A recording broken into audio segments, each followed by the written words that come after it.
الحمد لله الذي افترض الصلوات الخمس بدلا عن الخمسين، والصلاة والسلام على رسول الله الأمين محمد وعلى آله وأصحابه أجمعين ومن تبعهم بإحسان إلى يوم الدين.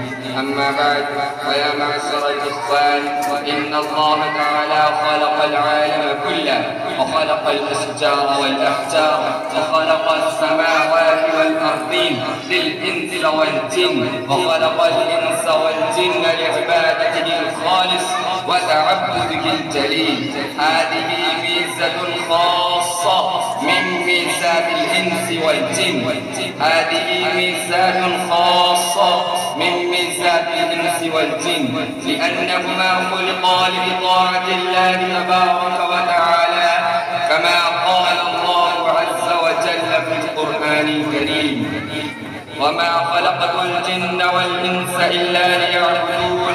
وقال تعالى: قل إن صلاتي ونسكي ومحياي ومماتي لله رب العالمين.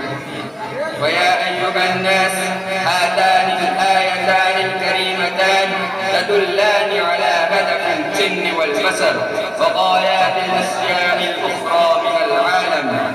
وقال النبي صلى الله عليه وسلم في أهمتها وفصيلتها: أول ما يحاسب به العبد يوم القيامة الصلاة، فإن سلحت سلحت سائر عمله، وإن فسدت فسد سائر عمله.